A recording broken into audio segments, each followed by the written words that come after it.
On today's episode, we continue our discussion with international best-selling author, professional speaker, and widely renowned devotional broadcaster, Reverend Peter Panagore, who has had 2 near-death experiences, or NDEs, that profoundly shaped his life.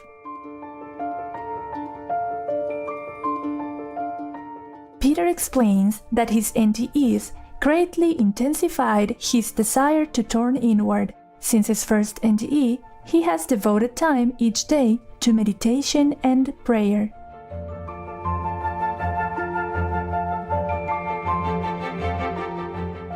One of the side effects of near-death experience, and there's a lot of them, or after effects as people call them, can be a more direct relationship to the divine. And I think a life of meditation and prayer opens one's spiritual ear up wider, and one's spiritual eye becomes clearer.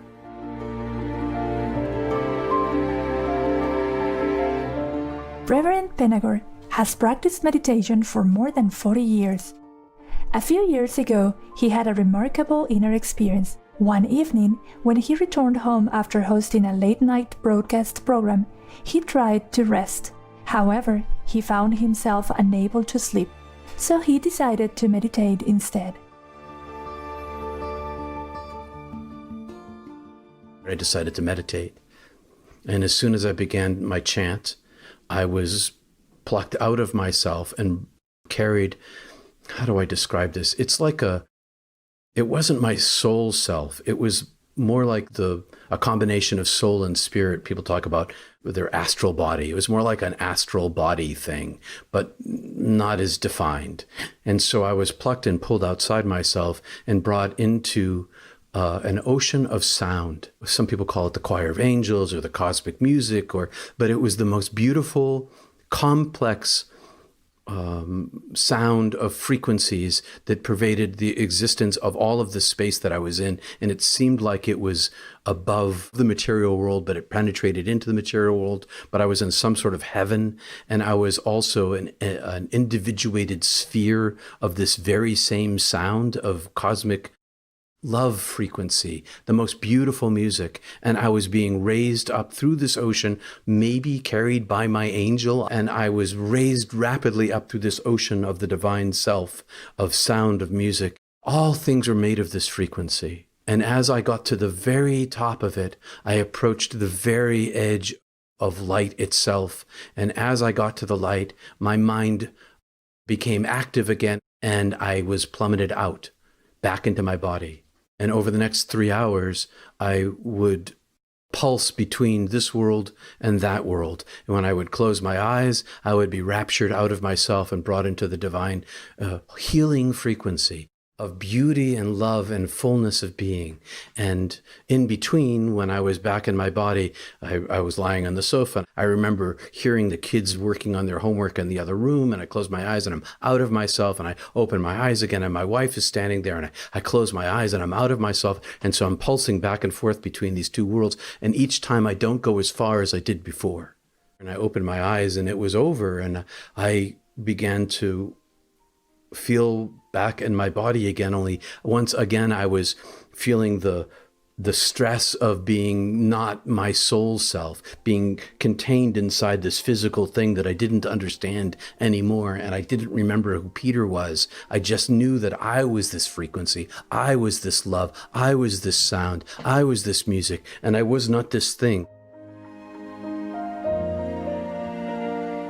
Peter explains that all human beings, rich or poor, high-ranking or living in rags, have the same inner light of the divine. But what about animals? Do they also have this radiant inner light?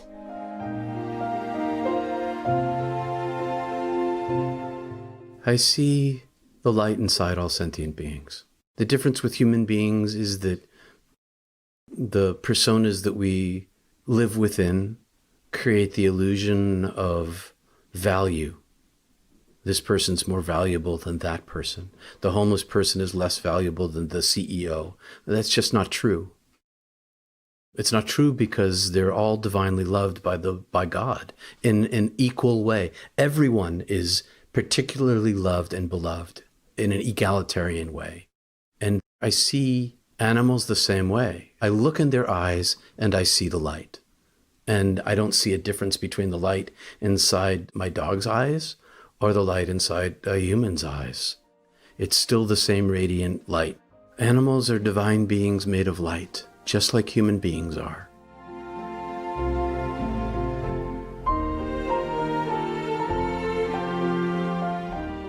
Reverend Vinegar shares another story about animals. One time, when he was a student attending Yale University, he decided to visit a Trappist monastery. During his stay there, he had an interesting experience with a little chickadee. And so I went to the monastery, and before my meeting with my monk, I was there for several days. I went out I was a bird watcher at the time. And so I decided to go bird watching. They had 2,000 acres of property. And so I took off my shoes and I decided to go on a super silent, very focused bird watch, which to me meant walking meditation. Every step I took was total consciousness of feeling exactly where I was. Break no twig, brush no leaf, move with control and breath. And so I was on this bird watch and I'm listening and I round this corner and I hear the song of a black-capped chickadee. And I stop and I'm very quiet interiorly. And I listen and the bird comes closer to sing and closer to sing. And suddenly it lands on this branch above me. And I'm looking at it and I put my finger up. I lift my finger up for it. And it comes down and it lands on my finger. And then it leaps from my finger and it comes up and it touches its beak to my nose and its talons to my chin and it beats my cheeks with its wings and it flies back up to the branch. And I'm still very peaceful and very centered and not thinking, just breathing, just being. And I look into its eyes. And when I look into its eyes, I see the divine light inside it. And I know that it sees exactly the same divine light inside of me. And it's not a separate light. It's not his light or her light and my light. It's one light. I understood at that moment that all breathing beings, whether they breathe water or air on earth, are made of the very same light as I am, and that they have the same connection to the divine as I do.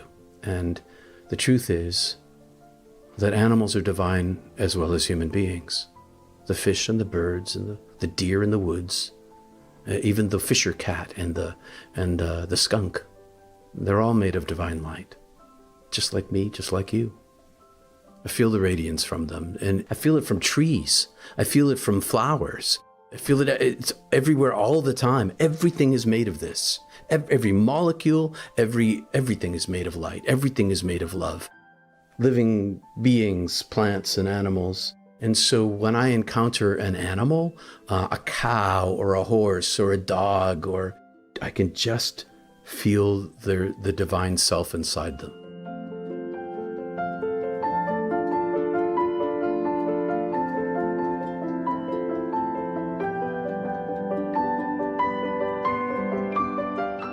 Reverend Peter Panagore, thank you for sharing your precious, insightful, and blissful experiences. We are grateful for your wisdom and kindness. For more information about Reverend Peter Panagore, please visit www.peterpanagore.love. Wonderful viewers, thank you for your company today. Please join us again on Saturday, July 18th for the concluding episode of Heaven is Beautiful, Near-Death Experiences of Reverend Peter Vinegar, Part 4 of 4.